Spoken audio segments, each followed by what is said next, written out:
Oi, eu sou a Clarice, eu sou neuropediatra e vamos falar hoje sobre meningites.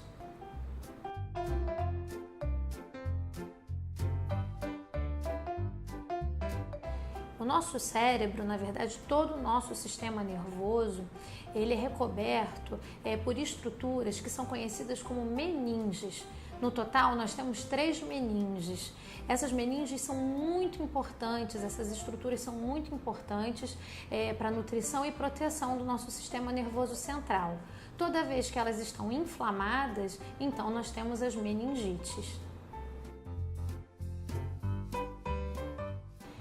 As meningites, elas podem ser infecciosas ou não infecciosas. Das infecciosas, as mais frequentes são as meningites virais. E as que a gente tem mais medo são as meningites bacterianas, porque costumam ser bastante mais graves. Tanto as meningites virais quanto as meningites bacterianas, elas são transmitidas de pessoa a pessoa, muitas vezes pelo ar que a gente respira em comum. A meningite, ela pode acometer qualquer faixa etária, desde o bebezinho recém-nascido até o idoso. É mais comum na infância, principalmente nos primeiros anos de vida. E para cada idade ela vai ter características diferentes de apresentação. No recém-nascido, os principais sintomas da meningite são recusa para mamar, corpo mole, pode ter a temperatura mais baixa ao invés da febre que a gente costuma esperar, e os bebezinhos podem ficar muito sonolentos e amarelinhos, que é o que nós chamamos de icterícia. A criança mais velha, já com seus 1, 2 anos de idade, já começam a ter o sintoma de febre, podem ficar também com mal-estar, não querer mais brincar, recusar a comer, e essas crianças já podem começar a mostrar pra gente aqueles sinais clássicos de meningite, que é a dificuldade de colocar o queixo no peito, e também podem aparecer as manchinhas no corpo, no caso das meningites meningocócicas, em que a criança fica toda pintadinha de roxo. O tratamento das meningites vai depender do que as causou.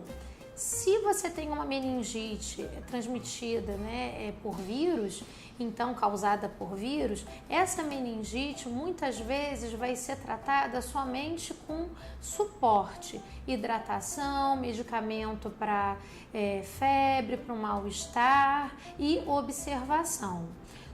Existe uma exceção para essa regra do vírus, que são os vírus da família herpes.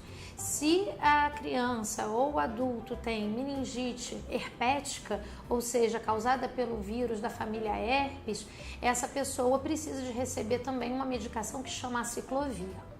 No caso das meningites bacterianas, é necessário o uso de antibióticos e antibióticos que precisam ser dados pela veia. Então, são crianças que necessitam de internação hospitalar para serem melhor tratadas. A melhor forma de prevenir as meningites é através da vacinação.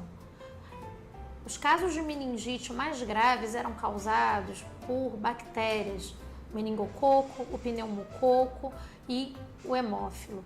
E todos esses agentes, todas essas bactérias, nós temos hoje disponíveis vacinas que são preconizadas pela Sociedade Brasileira de Pediatria, pela Sociedade Brasileira de Imunologia e pelo Ministério da Saúde, que nos protegem, então, da infecção por essas bactérias.